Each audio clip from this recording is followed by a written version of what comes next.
abrir as nossas Bíblias na carta de Paulo aos Filipenses, Novo Testamento, carta de Paulo aos Filipenses.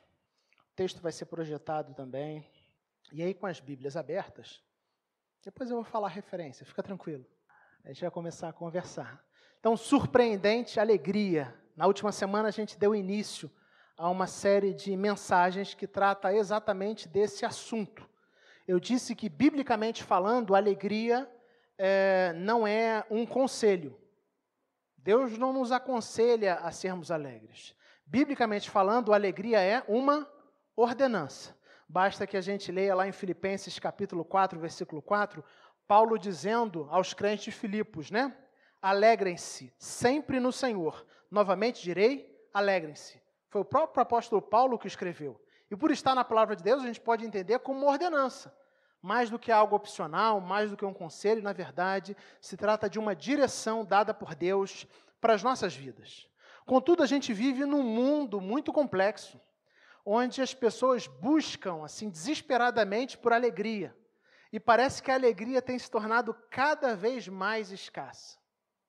Pensando nisso, o nosso grande desafio, então, é entender como a gente pode viver alegre, apesar das dificuldades, apesar dos reveses, apesar das más notícias, apesar das complicações que constantemente eu e você precisamos lidar.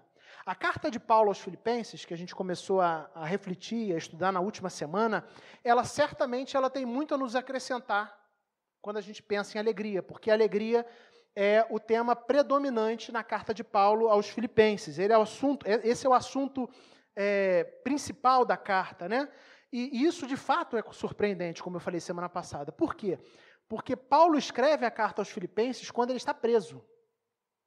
Então, pensar que Paulo escreve dizendo que ele se sente alegre, que ele está alegre, que o coração dele está alegre, e encorajando outros também a serem pessoas alegres, a viverem a realidade dessa surpreendente alegria, né? Mesmo estando preso, é algo, assim, aos nossos olhos, praticamente que inconcebível. Nós dissemos semana passada que Paulo certamente foi uma das pessoas, ao longo da história, que mais teve que lidar com dificuldades, com obstáculos, com desafios. Falamos na semana passada, né? Paulo foi acusado injustamente, Paulo foi traído, Paulo foi açoitado, foi espancado, foi picado por víboras, Paulo naufragou. Então, assim, uma série de catástrofes, se a gente pode dizer, pessoais, se abateram sobre Paulo. Mas ainda assim, ele se dispõe a escrever sobre a alegria. Existe quem diga, a maior parte dos comentaristas, entendem que Paulo escreveu essa carta exatamente quando ele estava como prisioneiro em Roma. E se de fato isso é verdade, e a gente vai pensar um pouco sobre isso hoje, de que essa carta foi escrita quando Paulo estava como prisioneiro em Roma, a ideia de que a carta traz para a gente é de que nesse momento Paulo já estivesse esperando a sua sentença. Ele tinha sido preso por pregar o evangelho, e parece que o processo de julgamento já havia avançado, e agora ele está na expectativa de uma sentença. Uma sentença que poderia ser, como todas as sentenças, uma sentença que absolve, que manda para casa, que fala assim, não, tudo bem, a gente verificou aqui, e depois de julgar o seu caso, a gente percebeu que você foi preso injustamente e você pode voltar à sua vida. Ou uma sentença que poderia trazer uma pena, inclusive a pena de morte. É nesse contexto que o apóstolo Paulo escreve a sua carta aos Filipenses. E aí a minha ideia é, ao longo das talvez até próximos meses, a gente fazer uma pequena jornada pelo livro de Filipenses. Eu quero e espero realmente que você participe comigo dessa jornada. Hoje a gente vai ler os versículos de 12 a 26. Filipenses 1, versículos de 12 a 26. Semana passada nós trabalhamos com os versículos de 1 a 11, né? Onde nós vimos a introdução da carta e esse período que é chamado aí de ação de graças. Agora a gente vai trabalhar os versículos de 12 a 26. Com a Bíblia aberta, eu quero convidar você a mais uma vez fechar seus olhos e nós vamos orar pedindo a direção de Deus para esse momento. Deus de amor, nós louvamos o Teu nome pela Tua grandeza, louvamos o Teu nome pelo Teu poder, louvamos o Teu nome, Pai, porque abrimos a Tua palavra desejosos por ouvir a Tua voz. E cremos, Pai, que a Tua palavra é viva e eficaz. Cremos que a Tua palavra fala poderosamente aos nossos corações. Por isso, Deus, a nossa oração nesse instante é para que os nossos corações estejam sensíveis àquilo que o Senhor tem para cada um de nós nesse dia, Pai. Em nome de Jesus. Amém. Amém. O título da nossa mensagem de hoje é Uma Perspectiva Transformada. Uma Perspectiva Transformada. E agora eu convido você a ler comigo, silenciosamente, o texto de Filipenses, capítulo 1, versículos de 12 a 26, onde a gente lê assim. Quero que saibam, irmãos, que aquilo que me aconteceu tem, ao contrário, servido para o progresso do Evangelho. Como resultado, tornou-se evidente a toda a guarda do palácio e a todos os demais que estou na prisão por causa de Cristo. E os irmãos, em sua maioria, motivados no Senhor pela minha prisão, estão anunciando a palavra com maior determinação e destemor. É verdade que alguns pregam Cristo por inveja e rivalidade, mas outros o fazem de boa vontade. Estes o fazem por amor, sabendo que aqui me encontro para a defesa do Evangelho. Aqueles pregam Cristo por ambição egoísta, sem sinceridade, pensando que me podem causar sofrimento enquanto estou preso. Mas que importa? O importante é que, de qualquer forma, seja por motivos falsos ou verdadeiros, Cristo está sendo pregado, e por isso me alegro. De fato, continuarei a alegrar-me, pois sei que o que me aconteceu resultará em minha libertação, graças às orações de vocês e ao auxílio do Espírito de Jesus Cristo. Aguardo ansiosamente e espero que em nada serei envergonhado. Ao contrário, com toda a determinação de sempre, também agora Cristo será engrandecido em meu corpo, quer pela vida, quer pela morte. Porque para mim o viver é Cristo e o morrer é lucro. Caso continue vivendo no corpo, terei fruto do meu trabalho e já não sei o que escolher. Estou pressionado dos dois lados. Desejo partir e estar com Cristo, o que é muito melhor. Contudo, é mais necessário, por causa de vocês, que eu permaneça no corpo. Convencido disso, sei que vou permanecer e continuar com todos vocês para o seu progresso e alegria na fé, a fim de que, pela minha presença, outra vez a exultação de vocês em Cristo Jesus transborde por minha causa. Amém. Então, nós hoje vamos pensar sobre uma perspectiva transformada. E eu quero começar com uma frase conhecida. Alguém já disse que tudo na vida é uma questão de perspectiva. Você já ouviu essa frase? Tudo na vida é uma questão de perspectiva? De fato, parece que quando a gente olha para a carta de Paulo aos Filipenses, essa frase ela faz muito sentido. Como eu disse, Paulo estava preso, mas ainda assim ele falava do seu sentimento alegre, ele falava da sua percepção alegre e ele estava encorajando outros também a viverem de maneira alegre. Paulo escreve a carta aos Filipenses exatamente para animar os corações dos crentes daquela igreja e exortar a eles a se alegrarem no Senhor. No texto que a gente acabou de ler, Paulo desafia os seus leitores, desafia os crentes da igreja de Filipos a olharem para os desafios e dificuldades que ele estava enfrentando sobre uma nova perspectiva, sobre uma perspectiva transformada, uma perspectiva espiritual. E é exatamente assim que ele começa o texto. Notem o que diz o versículo 12. Quero que saibam, irmãos, que aquilo que me aconteceu tem, ao contrário, servido para o progresso do Evangelho. Paulo estava preso.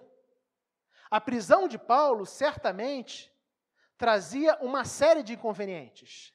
E os filipenses, muito provavelmente, estavam abatidos por saber que Paulo, um apóstolo a quem eles amavam, estava naquela situação por conta da pregação do Evangelho. Então, Paulo tinha consciência de que os irmãos de Filipos provavelmente estariam abatidos e desanimados devido à sua prisão.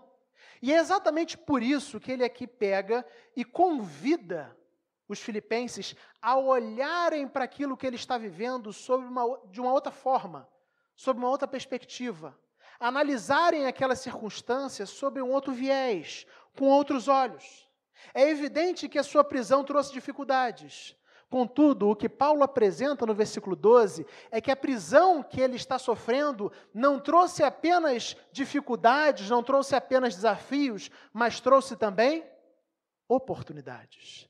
Quero que saibam, irmãos, que aquilo que me aconteceu, ele está se referindo à prisão, tem antes servido para o progresso do Evangelho.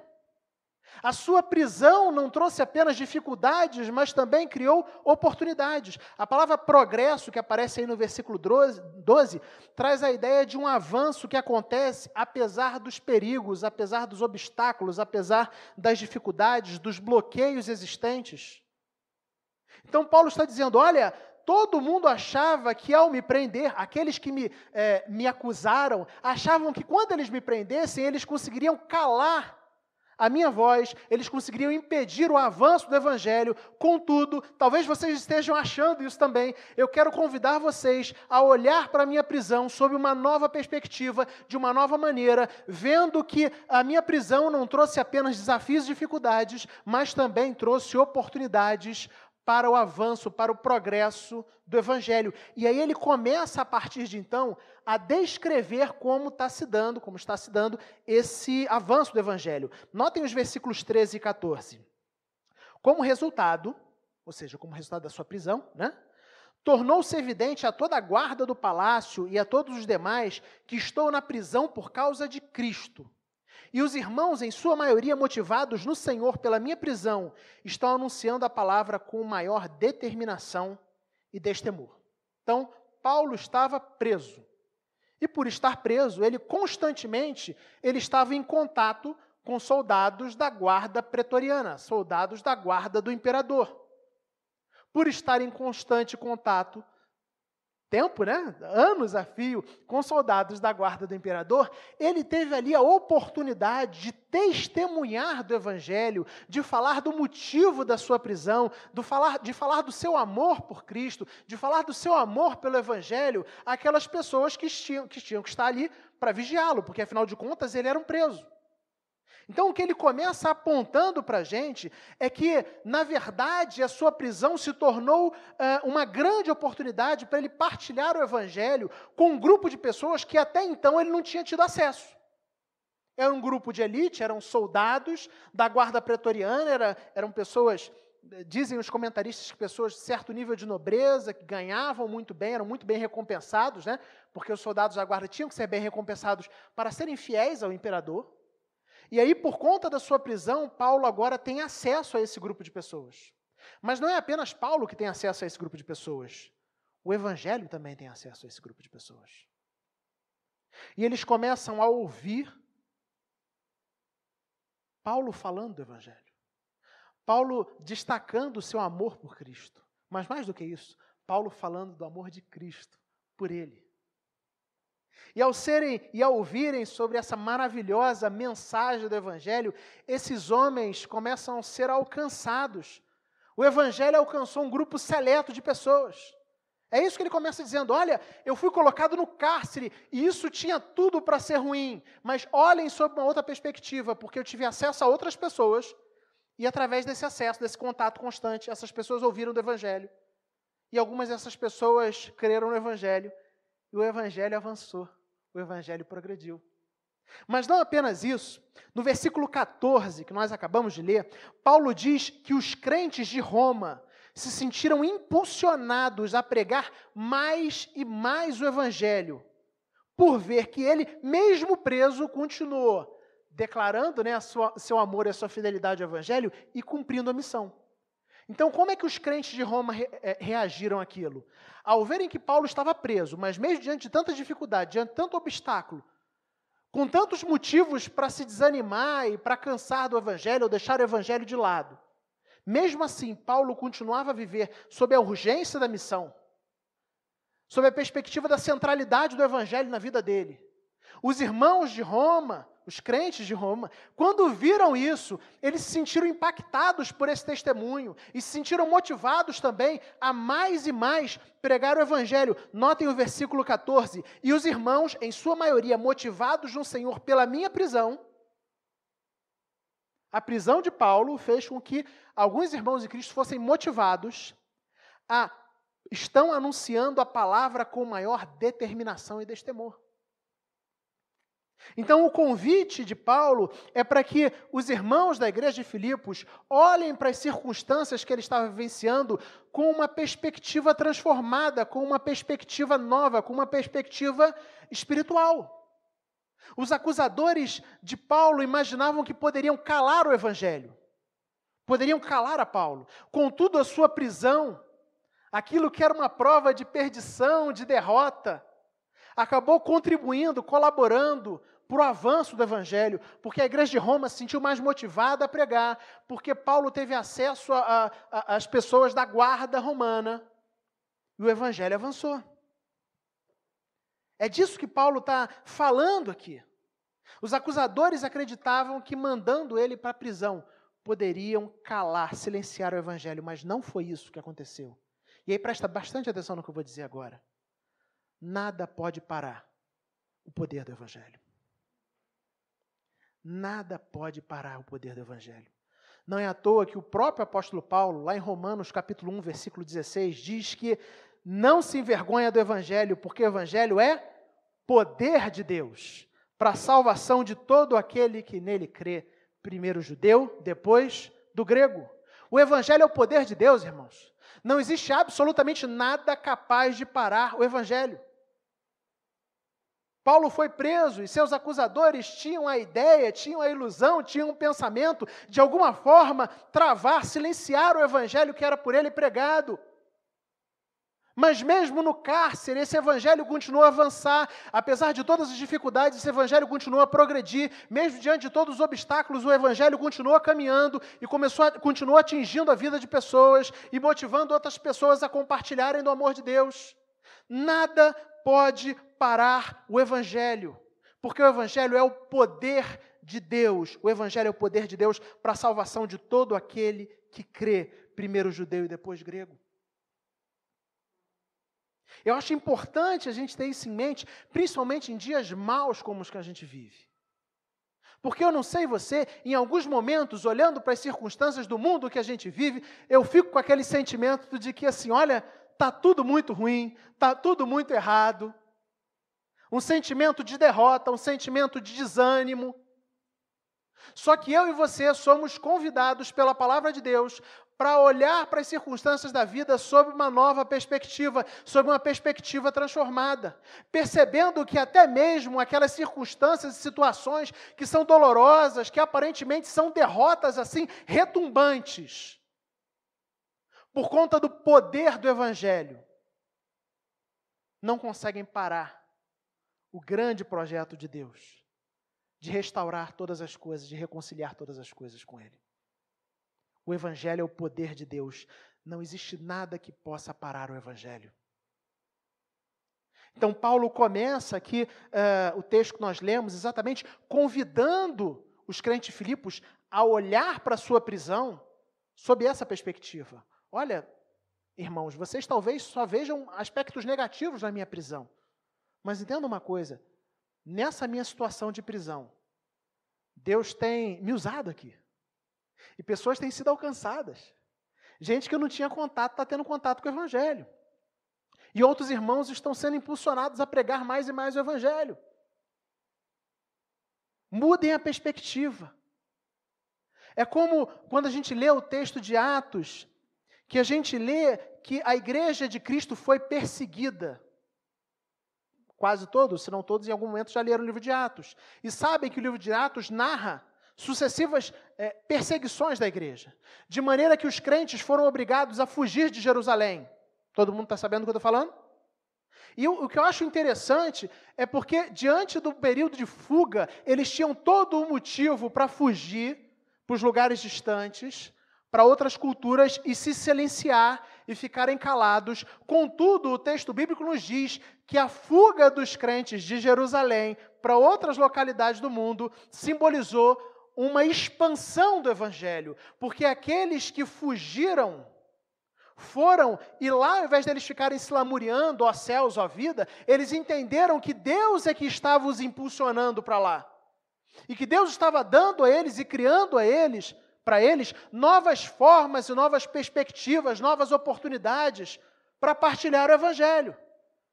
Então eles foram por diferentes localidades, e enquanto iam, quando chegavam numa localidade, ao invés deles se esconderem, ou desenvolverem um tipo de fé, como é que eu posso dizer assim, escondida, sabe?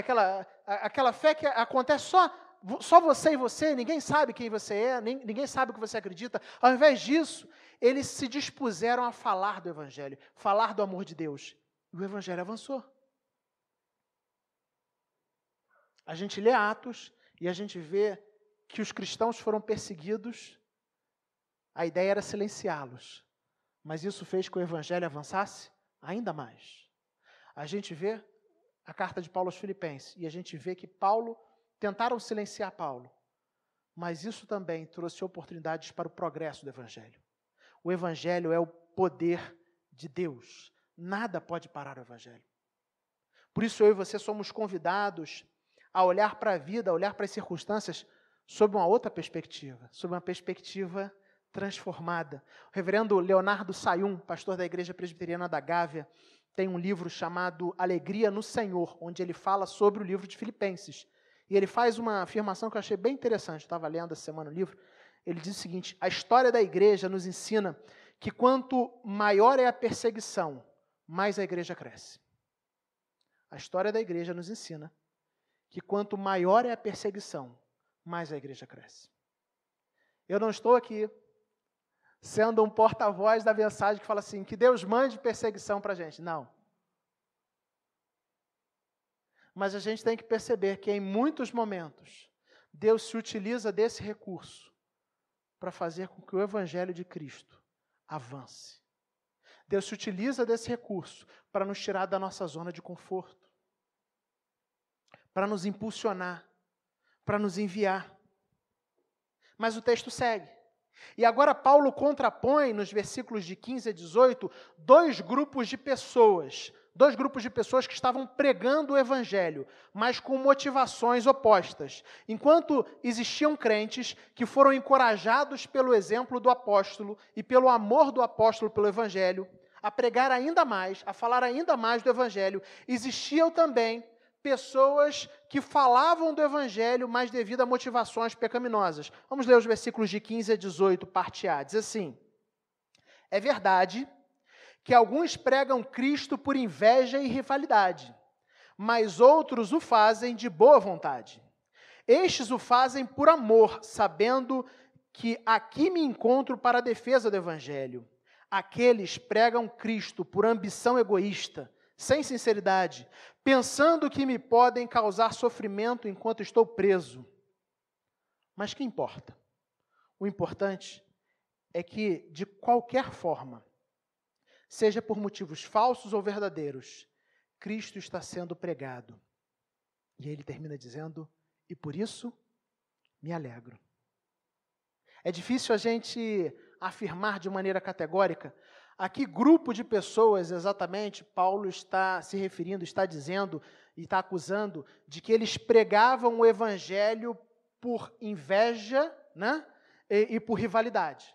Existem pelo menos duas vertentes de interpretação do que Paulo está dizendo aqui. Alguns comentaristas vão dizer que quando Paulo chega em Roma, ele encontra ali, né, ele chega como preso, mas a presença dele, ele como apóstolo, é uma presença que causou um grande burburinho na cidade, e uma presença que causou um grande burburinho entre os crentes da cidade. De maneira que, possivelmente, alguns líderes da igreja de Roma tenham se sentido enciumados com a presença de Paulo. Enciumados pelo destaque que Paulo estava tendo, embora estivesse preso. E dessa forma, enciumados, eles começaram a pregar o Evangelho, não movidos pelo amor por Cristo, pelo amor pelas pessoas, pelo desejo de cumprir a missão, mas movidos pelo ciúme de Paulo, por uma tentativa de rivalizar contra Paulo, uma tentativa de competir contra ele. Essa é uma primeira vertente, essa é a primeira forma de interpretar o que o texto está dizendo aqui. Uma segunda forma de interpretar, e o reverendo Augusto Nicodemos, até onde eu sei, ele segue essa segunda forma, né? É de que alguns comentaristas eles defendem que aqui Paulo está se referindo aos seus acusadores. Como quem diz, olha, quando eu sou levado ao tribunal, os meus acusadores, querendo me acusar, querendo me colocar numa situação constrangedora, querendo fazer com que eu seja condenado, eles repetem aquilo que eu prego, para utilizar, pensando que dessa forma eles estão me prejudicando, pensando que dessa forma eles vão me levar à condenação. Contudo, ao fazer isso, indiretamente eles estão repetindo o Evangelho. E o Evangelho está sendo ouvido no tribunal. O Evangelho está sendo ouvido pelas pessoas. Enfim, são duas formas diferentes, né, de entender o texto, e é difícil a gente falar ou afirmar de maneira categórica, se refere a essa questão dos tribunais ou se refere a cristãos de Roma que estavam enciumados com a presença de Paulo ali. Contudo, embora seja difícil a gente entender, fica claro que Paulo tem uma perspectiva diferente. Existiam pessoas que estavam pregando o Evangelho com motivações erradas, equivocadas. Contudo, o foco de Paulo está no Evangelho. Por isso ele estava alegre. Como quem diz, olha, os motivos não são motivos nobres. O que move o coração dessas pessoas não são motivos nobres, mas o que importa é que o Evangelho está sendo pregado. E quando o Evangelho está sendo pregado, pessoas estão sendo alcançadas, gente está sendo transformada, o amor de Deus está avançando. Por isso, eu estou alegre. É o que o apóstolo Paulo diz. Mesmo com motivações pecaminosas, o Evangelho estava sendo pregado. E talvez isso gere uma grande confusão na nossa mente, mas basta a gente lembrar do Evangelho, onde Jesus diz, Senhor, Senhor, muitos dirão naqueles dias, né? Senhor, Senhor, em Teu nome pregamos, em Teu nome expulsamos demônio, mas irão ouvir um sonoro, não vos conheço do Senhor. Às vezes Deus utiliza pedras para clamar. Às vezes as motivações do coração humano não são as boas motivações, não são as nobres motivações, não apontam para o amor a Deus, nem o amor ao Evangelho, mas ainda assim o que Paulo está dizendo aqui é, o Evangelho está sendo pregado. E se o Evangelho está sendo pregado, eu estou alegre. As motivações deles estão equivocadas, mas como meu foco é o Evangelho, o meu coração se alegra. E ele continua, versículo 18, parte B, até 21. De fato, continuarei a alegrar-me, pois sei que o que me aconteceu resultará em minha libertação, graças às orações de vocês e ao auxílio do Espírito de Jesus Cristo. Aguardo ansiosamente e espero que em nada serei envergonhado. Ao contrário, com toda a determinação de sempre, também agora Cristo será engrandecido em meu corpo, quer pela vida, quer pela morte, porque para mim, viver é Cristo, morrer é lucro.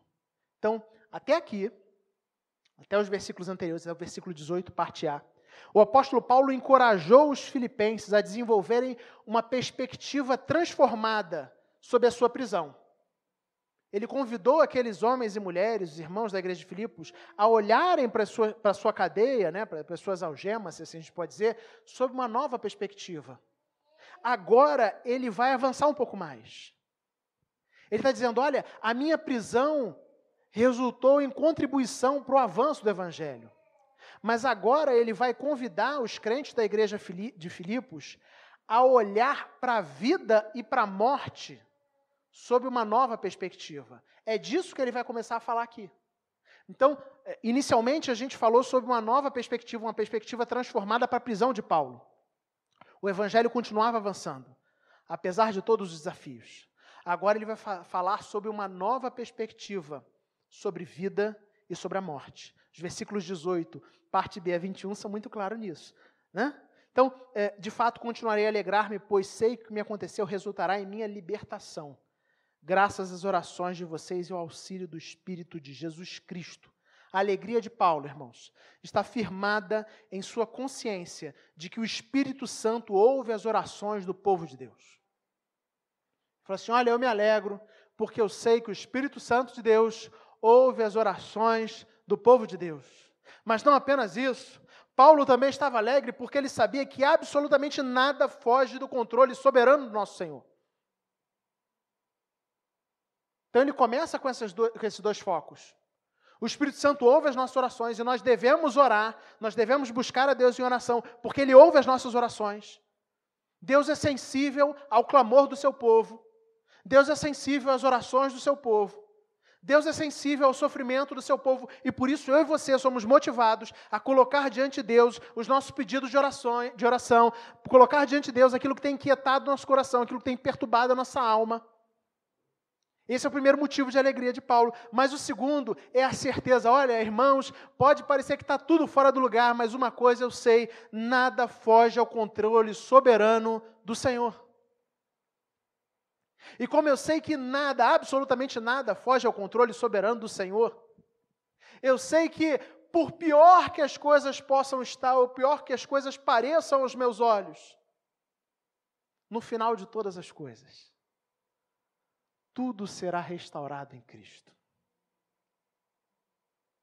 A perspectiva muda. Nada foge do controle soberano do nosso Senhor. Por isso ele diz, olha, eu sei que a minha libertação está próxima. E quando ele fala de libertação aqui, ele não está falando apenas de libertação das algemas, da cadeia. Ele está falando de libertação sob o poder da morte. E isso fica muito claro nos versículos 20 e 21. Né? 20 e 21 de Filipenses capítulo 1. Deixa eu achar aqui. Isso.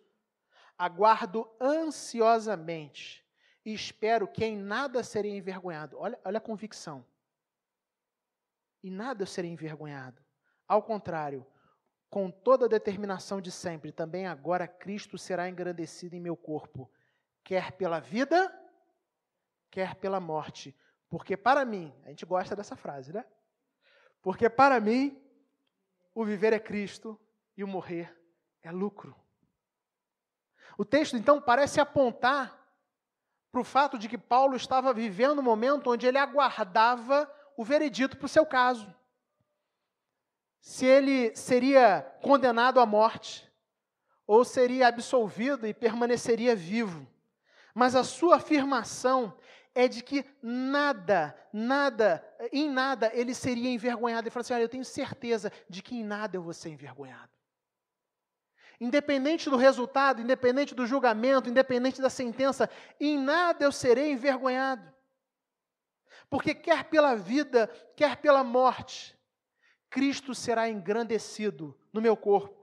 O que Paulo está dizendo aqui, irmãos, é algo mais ou menos assim, tentando parafrasear. Olha, queridos da igreja de Filipos, eu sei que vocês estão confusos, eu sei que vocês estão orando por mim, eu sei que vocês estão orando para que eu seja liberto, eu sei que vocês estão orando pela situação do meu julgamento. Contudo, entendam uma coisa, vocês devem orar. Porque o Espírito Santo de Deus, ele ouve as nossas orações, Deus está sensível ao clamor do seu povo. Vocês devem orar, porque Deus tem tudo debaixo do controle da sua poderosa mão.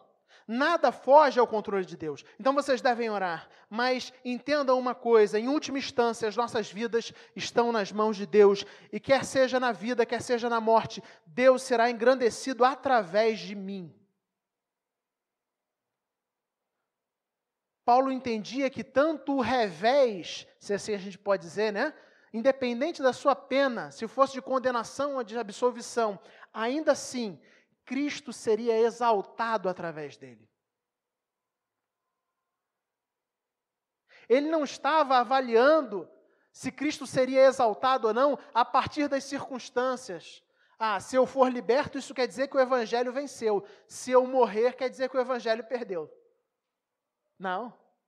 Ele entende que quer pela vida, quer pela morte, Cristo seria exaltado através dele. Isso fica ainda mais claro nos versículos seguintes, seguindo aí o texto. Versículos 22 a 26.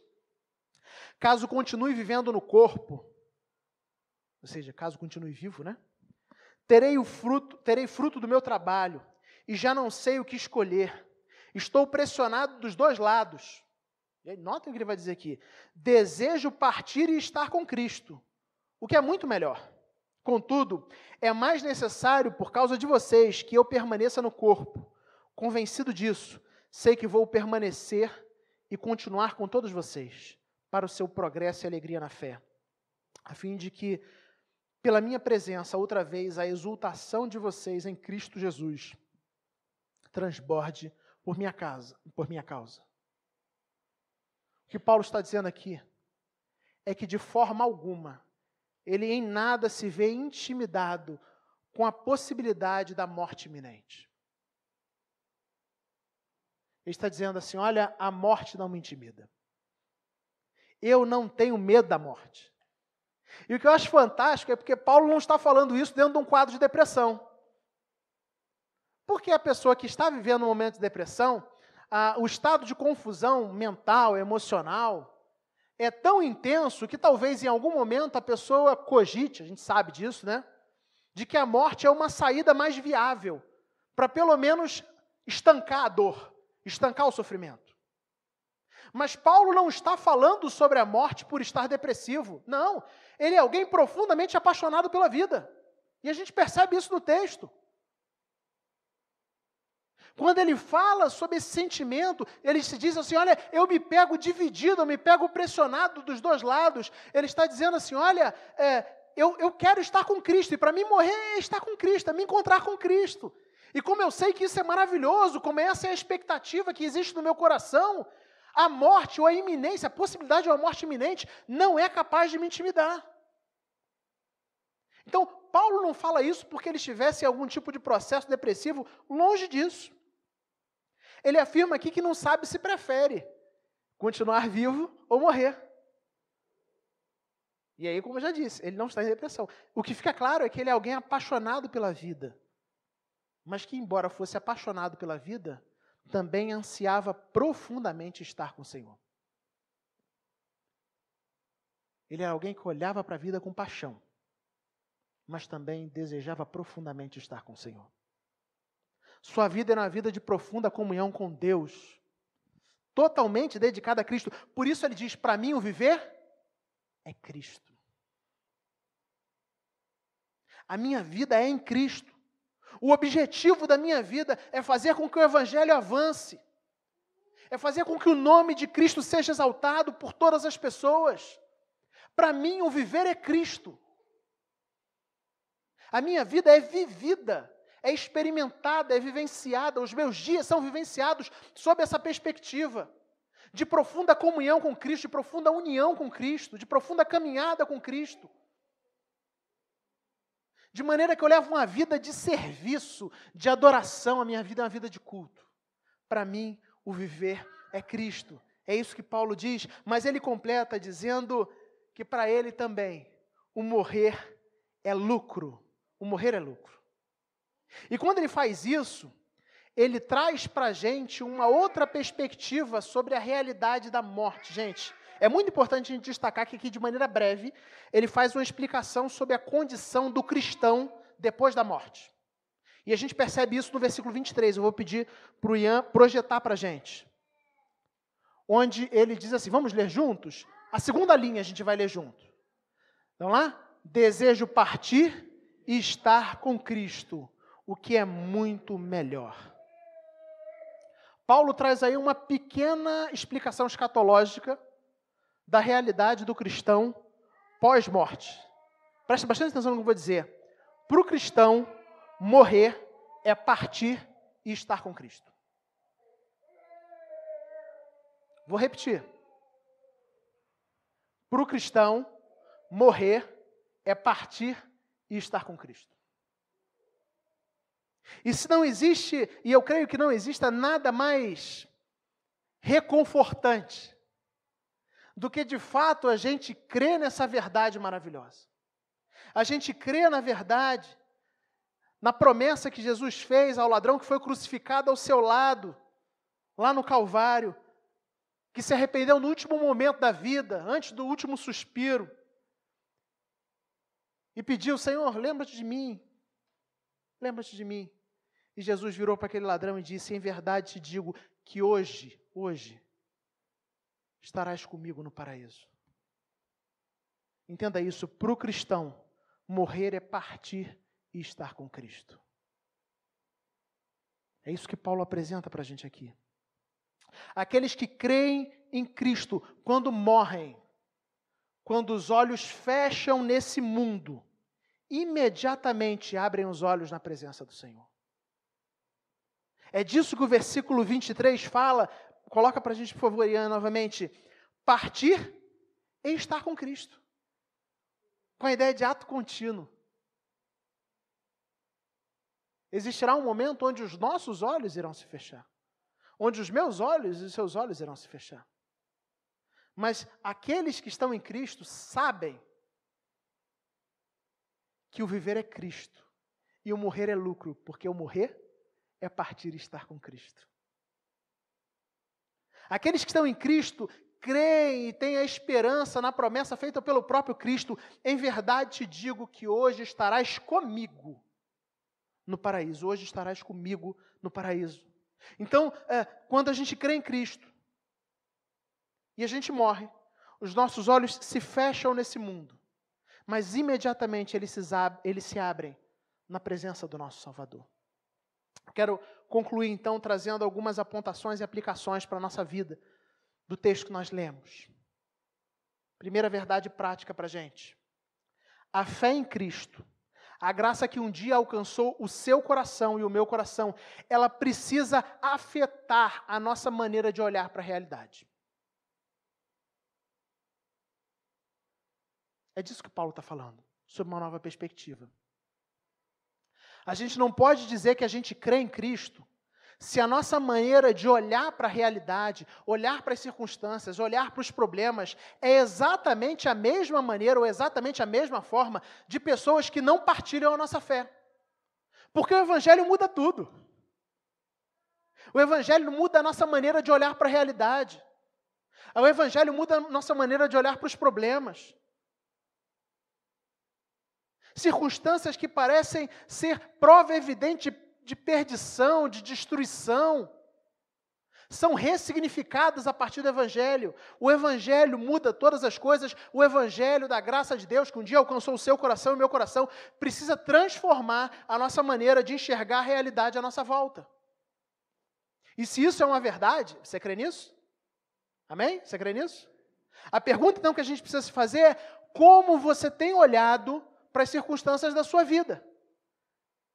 Se o Evangelho precisa afetar, precisa transformar, precisa mudar, precisa dar uma nova perspectiva aos desafios que você encara todo dia, a pergunta é: como você tem olhado para esses desafios? Sob a perspectiva do Evangelho?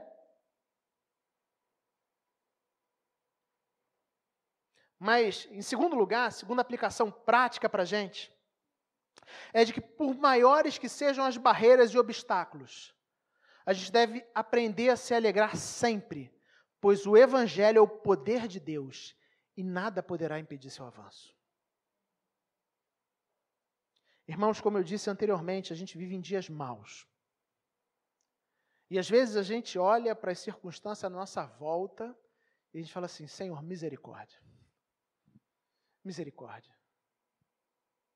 Ao invés do nosso coração se encher de esperança, se encher de expectativa, a gente começa a olhar para as circunstâncias e ver os gigantes, ver os obstáculos, ver as barreiras, e a gente perde a alegria.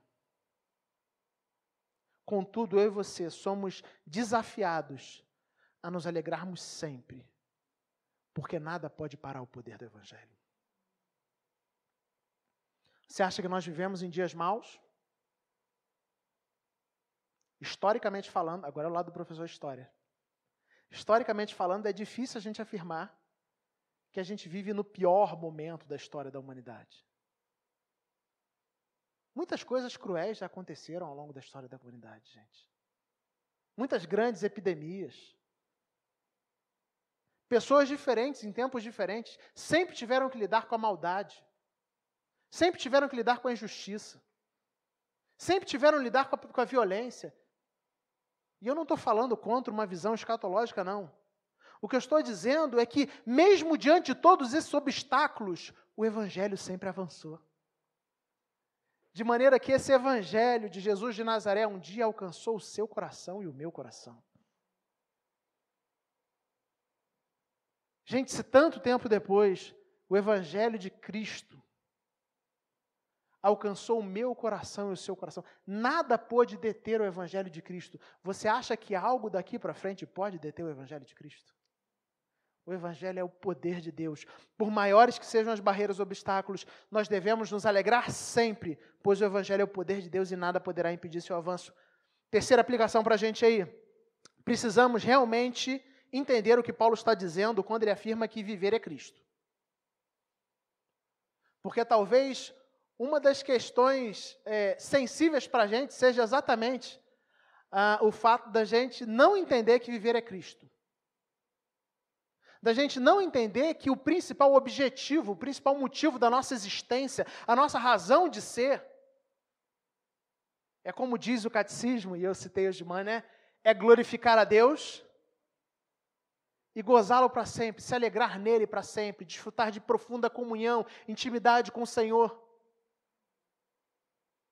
A gente precisa entender o que Paulo está dizendo quando ele diz, para mim o viver é Cristo. E a gente precisa se perguntar se eu e você temos condições de fazer a mesma afirmação. Porque possivelmente eu e você estejamos tão ocupados com outros projetos que têm até a sua importância, mas em nada tem a ver com Cristo. Que a gente perca de vista a realidade de que o viver é Cristo. Paulo nos convida a uma nova perspectiva. E ele diz, para mim, o viver é Cristo. E eu e você somos desafiados também a entender isso e a buscar essa vida, uma vida de profunda comunhão, motivada, impulsionada, centralizada, centrada, se a gente pode dizer assim. A sua vida e a minha vida precisam estar centradas em Deus. A gente precisa olhar para os nossos dias, para as nossas semanas, pensando, Senhor, me torna atento aos sussurros da Tua voz, para que eu consiga discernir a Tua vontade em meio às circunstâncias da vida. Na maior parte do tempo a gente vive no automático. A gente vai fazendo as atividades e vai seguindo o nosso caminho. Mas Paulo nos apresenta um novo tipo de vida. Para ele o viver é Cristo e deve ser assim para a gente. Por fim, quarta e última aplicação prática aí. A gente precisa confortar o nosso coração na esperança da promessa de Cristo. Em verdade te digo que hoje estarás comigo no paraíso. Quando os nossos olhos se fecharem nesse mundo, imediatamente eles se abrirão na presença do nosso Senhor. Dentre todas as realidades desafiadoras que os seres humanos precisam lidar, eu creio que a mais assustadora seja a morte. Não é fácil para ninguém pensar na realidade da morte. Nem da sua própria morte, nem da morte das pessoas que nós amamos. Contudo, quando nós cremos em Cristo, a nossa perspectiva sobre a morte muda. Porque para a gente, em Cristo, a morte não tem a palavra final. Quando os nossos olhos se fecham nesse mundo, eles imediatamente se abrem para Deus. É isso que Paulo está dizendo. Por isso, em nada ele estava intimidado com a possibilidade iminente da morte. O viver é Cristo. E o morrer é lucro, porque é estar com Cristo.